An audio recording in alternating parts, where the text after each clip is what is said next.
네, 안녕하세요. 차트 선생입니다. 자, 레인보우 로보틱스 영상 찍고 있고요. 지금 차트가 좀 복잡한데, 차트 설명 잠깐만 드리겠습니다. 제가 이쪽 자리에서 조금 강력하게 좀 추천을 드렸던 자리가 바로 밑에 구간, 그죠? 여기서 단기적으로 보시게 되면은, 우리 갭을 조금 메꿔주고 나서 어떻게 된다고 했죠? 여기를 돌파하면서 올라갈 가능성이 있다라고 좀 말씀을 드렸습니다. 그죠? 자, 보시게 되면 여기서 단기적으로 돌파했죠? 내려오는 추세를 돌파하면서 급등이 나왔는데 지금 어디 맞았죠? 앞에 전고점 맞고 주가가 좀 밀렸죠. 그죠? 여기서 어떻게 됐다? 전고점을 맞고 조금 밀리는 모습이 나왔다. 그죠? 여기 앞에 구간 전고점 맞으면서 좀 밀리는 모습이 나왔는데, 제가 말씀드렸던 건 뭐죠? 지금 중요한 자리, 이러한 지지선들이 현재 형성이 되어 있기 때문에 레인보우는 단기적으로 이런 데 안 깨면은 다시 추가적으로 앞에 구간 매물 소화해서 주가가 충분하게 올라갈 수 있다라고 좀 설명을 드렸었습니다. 레인보우 같은 경우 제가 영상을 굉장히 자주 찍었는데요, 여러분들이 또 보시질 않기 때문에, 자, 보시게 되면 여기서 단기적으로 전고점 매물 소화 들어가고 나서 주가 급등 나오고 있죠. 자, 이런 자리는 매도 자리다, 매도 자리가 아니다. 매도 자리가 절대로 아니다. 매도 자리가 절대로 아니다. 자, 지금 삼성전자에서 로봇 AI 사업을 또 추진한다고 하고 있죠. 그죠? 그래서 레인보우 로보틱스가 제일 수혜주다. 로봇 AI 관련해서 사업을 한다고 하면은 싹 생각나는 주식이 뭐밖에 없어요? 레인보우 로보틱스밖에 없습니다. 물론 엠노도 있긴 한데요. 현재 시장에서 원하는 종목은 레인보우 로보틱스라는 게 시세에서도 좀 보여지죠. 자, 우리가 근데 재료가 삼성전자 관련된 재료, 요것도 생각할 수 있고요. 플러스 뭘 생각할 수 있냐면은 두산 로보틱스 관련돼서 내용을 생각할 수 있습니다. 두산 로보틱스가 왜요? 또 이렇게 얘기하시겠지만, 지금 현재 로봇주가 올라가는 근본적인 이유는, 첫 번째 이유 중에 하나는 그거예요. 두산 로보틱스의 상장 기대감이 굉장히 큽니다. 기대감이 굉장히 크면서요, 어떤 기대감이 있냐면은 두산 로보틱스가 상장 시에 어떻게 돼요? 기준 주가가 400%까지 올라갈 수가 있죠. 그죠? 근데 두산 로보틱스 예상 IPO가 1조에서 2조입니다. 근데 레인보우가 현재 4조잖아요. 돈을 더 많이 버는 건 두산이 더 많이 벌고 있어요. 근데 레인보우가 4조, 두산이 2조잖아요. 그럼 시장에서 두산이 상장되면은 어떻게 될까요? 단기적으로 이 패시브 자금, 액티브 자금이라 그러죠. 좀 활동적인 자금들이, 그러니까 패시브 자금 같은 경우는 뭐 로봇 ETF에 있는 자금들, 그죠? 이런 자금들이 결국에 이걸 매도해서 두산을 살 수밖에 없어요. 이거는 패시브 자금으로 종목별로 시총마다 이게 퍼센테이지로 해가지고 들어가는 거기 때문에 로봇 관련 ETF에 두산이 반드시 들어갈 것이고, 그러면은 다른 거 비중을 좀 줄여서 두산 로보틱스를 어떻게 해야 돼요? 두산 로보틱스를 사야 됩니다. 운용사들은 그래요. 운용사들은 그런 식으로 진행한다. 그렇기 때문에 단기적으로 레인보우 로보틱스 지금 계속 올라갈 겁니다. 왜? 두산이 언제 상장해요? 11월에 상장합니다. 11월에. 그럼 우리가 지금 봐야 될 거는 뭐예요?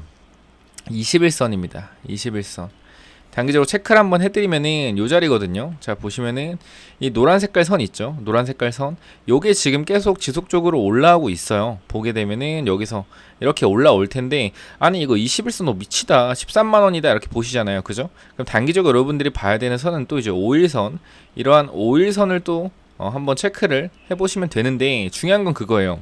제가 차트를 워낙 많이 보다 보니까 차트에서 공통적인 특징들이 굉장히 많습니다. 어떤 특징이냐면요, 단기적으로 레인보우 로보틱스가 이제 삼성 관련 로봇주로 좀 올라가고 있는데, 근본적인 일단 상승 탄력 자체는 두산 로보틱스의 IPO 상장 기대감으로 전체적인 로봇주가 올라가고 있다라는 게 일단 팩트고, 그거에 대한 부수적인 내용에서 삼성이라는 회사에서 추가적으로 로봇 관련 AI를 언급했기 때문에 추가적으로 강력한 상승이 좀 나왔다라고 보시면 됩니다.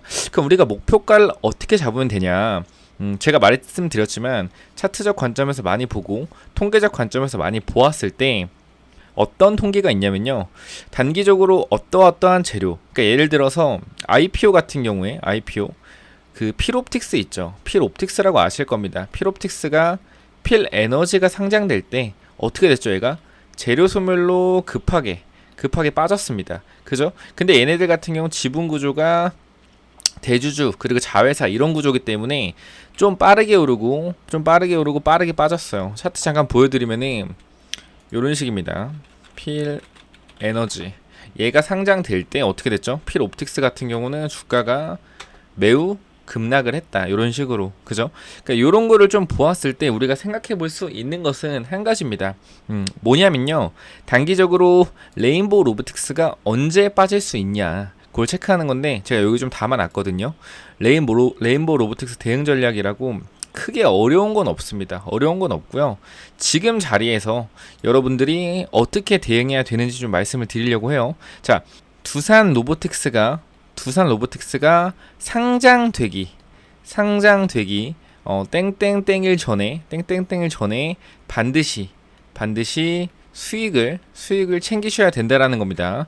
우리 지금 단기적으로 여기서 무조건적으로 끝까지 주가를 들고 간다라고 하시는 분들은 제가 봤을 땐 단기적으로 좀 위험할 수 있습니다. 에코프로도 보셨지만 끝까지 뭐 200만 원 갈 것처럼 하지만 150만 원, 160만 원 갔다가 지금 90만 원대입니다. 그죠? 영원한 상승이란 건 없어요. 하지만 반드시 더 큰 상승이 레인보우가 나올 것입니다. 하지만 우리가 제일 잘해야 되는 건 뭐죠? 매도 타이밍을 잡아야 되는 게 굉장히 중요해요. 이 매도 타이밍이라는 게 굉장히 중요하다. 자, 왜냐면요. 결국에 수익을 챙겨야지 어떻게 돼요? 수익을 챙겨야지 내 겁니다. 자, 예를 들어 볼게요. 내가 레인보우 로보틱스를 15만원 정도에 샀습니다. 15만원 정도에 매수를 했어요. 그죠? 매수를 했는데 주가가 30만원까지 올라갔습니다. 그죠? 30만원. 얼마 수익이죠? 2배 수익입니다. 2배. 큰 수익이에요. 근데 갑자기 이 수익률이 레인보우가 좀 꺾였습니다. 이렇게. 그래서 25만원까지 빠졌어요. 그래도 얼마 수익이에요? 플러스 한 주 갖고 있으면 10만원 이득이잖아요. 근데 개인 투자자는 어떻게 생각하냐면은 30만원 있다 이렇게 빠지잖아요. 그럼 요거를 또 손실로 인식합니다. 손실로 인식해요. 그래서 못 팔아요. 이걸 또. 그 다음에 지속적으로 주가 가다가 내려오다 보면 자기 본전 되면 또 못 팔고, 그 다음에 자기 본전에서 마이너스 수익률이 찍혔는데 또 못 팔죠. 이게 개인 투자자가 좀 약간 빠지는 딜레마인데, 이런 딜레마를 조금 여러분들이 안 겪으셨으면 좋겠어서 단기적으로 매도가를 좀 산정 드리려고 합니다. 두산 로보틱스 상장되기 땡땡땡일 전에 반드시 매도를 좀 하셔라. 요거 같은 경우는 자, 위에 번호 010-9201-6329 이쪽으로 레인보우라고 보내주시면은 제가 단기적으로 관련된 내용 정리한 것을 좀 보내드리도록 하겠습니다. 자, 이게 유튜브에서 공개하게 되면은 어쨌건 제가 여태까지 했던 단기적으로 IPO 관련주들의 기대감으로 주가가 올라갔을 때 이런 몇 퍼센트 그리고 며칠 전에 주가가 이런 빠진다는 이러한 통계를 공개하는 것이기 때문에 좀 약간 유튜브에 이렇게 다 얘기하기는 좀 예민한 부분이 있죠. 그렇기 때문에 요거 같은 경우는 위에 번호로 그냥 레인보우라고 네 글자 보내주시면은 제가 언제 매도해야 되는지 말씀을 드릴 거예요. 무조건 중요해요. 여러분들이 해야 되는 거는 매도 타점을 잡는 겁니다. 말씀드렸지만 올라갔다가 내려갔을 때 팔지 못하면 어떻게 돼요? 결국에 못 팝니다. 왜? 욕심 때문에. 욕심. 여러분이 잘 생각해 보시면은 주식을 항상 수익 중이었다가 손실 봤던 이유가 제일 컸던 게 아마 제가 추측하건데 이 욕심이 굉장히 크셨을 겁니다. 분명히 20% 수익, 30% 수익이었음에도 불구하고 기다렸다가 마이너스로 간 적이 있을 거예요. 그죠? 그렇기 때문에 여러분들은 어떻게 해야 돼요? 매도를 굉장히 잘 하셔야 된다. 자, 근데 한 번에 팔면은 또 그래요. 어떻게 되냐면은 내가 만약에 예를 들어서 말하는 겁니다. 25만원에 팔았어요. 근데 주가가 27만원, 28만원 가잖아요. 그럼 또 하다가 또 27만, 28만원, 그다음 30만원에 또 들어갑니다. 여기서 또 물리고 이런 경우가 또 있단 말이에요. 그래서 제일 중요한 건 분할 매도입니다. 분할 매도가 뭔지 잘 모르시는 분들이 있어서 이제 설명드리면은 여기 좀 완벽하게 좀 어디서 몇 퍼센트 팔아야 된다 좀 적어놨는데 좀 약간 예를 들어 설명드리겠습니다. 내가 예를 들어서 레인보우 로보틱스가 20만원에 100주가 있다라고 치면요. 단기적으로 올라갔을 때 예를 들어 지금 9월이죠. 9월, 10월, 11월 이렇게 있잖아요. 11월에 상장되잖아요. 그죠? 땡땡땡일 전에 반드시 매도를 해야 된다라는 건데 어떻게 되냐면은 올라갈수록 올라갈수록 매도 비중을 키우는 겁니다. 자, 23만 원일 때는 100주 있다 했잖아요. 10주. 뭐 25만 원일 때는 뭐 20주. 그 다음에 28만 원, 29만 원 넘어가면은 뭐 40주. 30만 원 돌파하고 한 번 더 슈팅 나올 시 20주. 요거를 조금 정확하게 여러분들이 퍼센트별로 좀 구분하기 쉽게 몇 퍼센트 비율로 정리하게 되면은 두산 로보틱스 상장 전에 확실하게 상장 전에 IPO 전에 어떻게 할 수 있어요?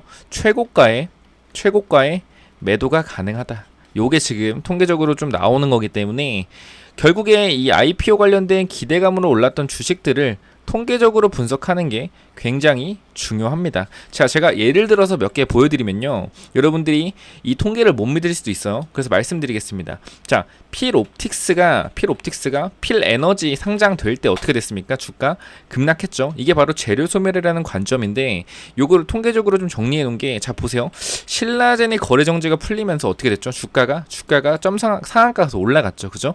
이때 또 뭐가 있냐면은 M2N이라는 종목이 있어요.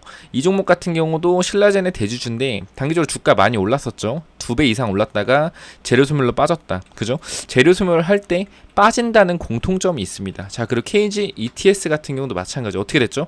어떻게 됐습니까? 주가 급락했죠. 이때 쌍용차 관련해서 지금 KG 모빌리티죠. 거래 재개되면서 또 재료 소멸로 급락했어요.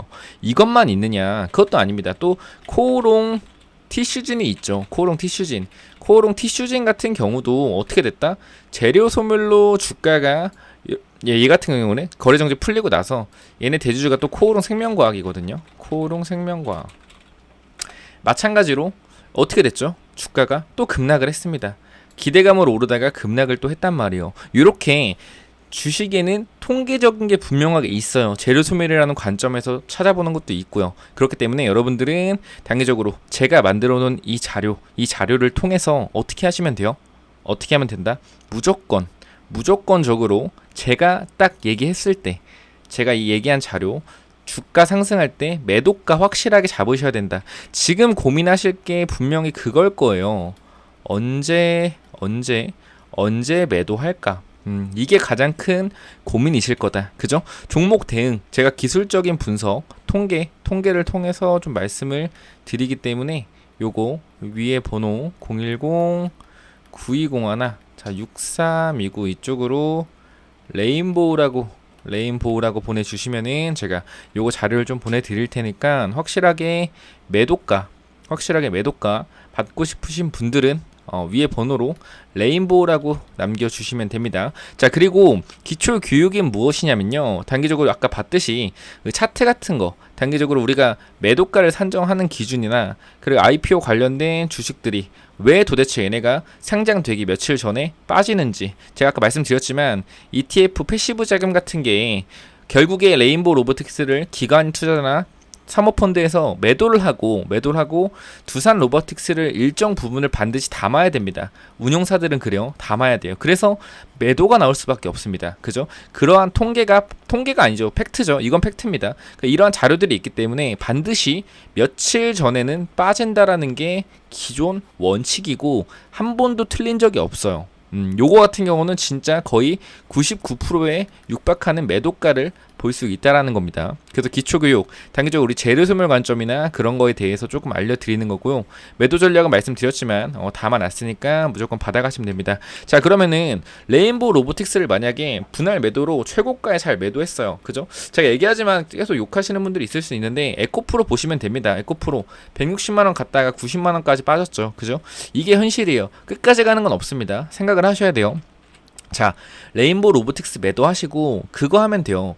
두산 로보틱스 있죠. 두산 로보틱스. 자, 여기가 지금 중요한 거는 얘네가 로봇 8을 만들잖아요. 로봇 8을 만드는데 여기에 당연히 들어가는 게 뭐죠? 감속기죠. 감속기가 들어갑니다. 감속기가 들어가는데 두산 로보틱스 관련해서 감속기가 들어가는데 여기에 품질 테스트 중인 회사가 있어요. 품질 테스트 중인 회사가 있고, 이거 품질 테스트 통과하면 어떻게 되죠? 계약을 하겠죠. 계약을 할 겁니다. 그죠? 계약이 될지 안 될지는 몰라요. 품질 테스트가 통과할지 안 할지는 모르는데 이게 일단 기술력이 있는 회사이기 때문에 가능성이 어떻다? 굉장히 높다라는 겁니다. 그죠? 이 가능성이 충분히 베팅을 해볼만 하다라는 거고, 요 종목 한 종목 제가 넣어놨으니까 이 감속기 관련돼서 품질 테스트 중인 종목 받아가시면 되고, 자, 우리 SBB테크 그리고 SPG 이런 거 아닙니다. 단기적으로 SBB테크 많이 올랐잖아요. 그죠? SPG 많이 올랐잖아요. 이 회사는 감속기 하는 회사가 아니고요. 원래 자동차 부품을 하는 회사입니다. 자동차 부품을 하는 회사인데 이번에 감속기를 만들어서 품질 테스트를 진행 중이에요. 그렇기 때문에 이 종목은 아무도 모를 겁니다. 아무도 모를 거예요. 공시에 나와 있긴 한데 자동차 부품주기 때문에 사람들 신경을 안 씁니다. 요거 관련돼서 받고 싶으신 분들은 레인 히든이라고 보내주세요. 레인 히든이라고 보내주시면 제가 이 감속기 관련된 종목을 좀 보내드릴 거고, 하나 더 있습니다. 두산 로보틱스 관련해서 AMR 두산 로보틱스가 결국에 공모 자금으로 AMR 자율주행 로봇 기술력을 가지고 있는 회사를 인수한다고 합니다. 대충 금액은 5천억 이상을 써서 인수한다고 하니까, 자, 자율주행 로봇 관련된 주식도 제가 굉장히 많이 알고 있는데 정확하게 어디를 인수할지는 몰라요. 모르기 때문에 이 자율주행 로봇 관련된 종목 5종목, 가장 유력한 5종목 좀 정리해놨습니다. 정리할게요. 자, 레인보우 로보틱스 매도가 이거 대응 자료 받고 싶으신 분들은 그냥 단순히 레인보우만 딱 보내주시면 되고요. 레인보우 보내주시면 되고, 그리고 레인보우 관련돼서 감속기 테스트 중인 회사 레인 히든이라고 보내주시면 됩니다. 레인 히든이라고 보내주시면 되고, 그리고 마지막으로 아까 말씀드렸다시피 AMR 관련해서 요거 종목 5종목 정리해 놓은 거, 요거 대응 자료 있으니까 그냥 요거는 레인보우라고만 보내셔도 여기 안쪽에 종목 5종목 들어가 있어요. 요거 체크해 보시면 된다. 제일 간단하게 요거 2개 다 받고 싶다 하시는 분들은 그냥 간단하게 레인보우 로보틱스라고 보내주세요. 확실하게 다 해서 레인보우 로보틱스라고 보내주시면은 대응 자료랑 그리고 말씀드렸던 감속기 테스트하는 여기 회사도 좀 전달 드리도록 하겠습니다. 자, 여기까지 하고 마무리 하겠고요. 레인보우 로보틱스 무조건 최고가에 전부 매도하셔서 큰 수익 챙기시길 바랍니다. 자, 여기까지 하고 마무리 할게요. 감사합니다.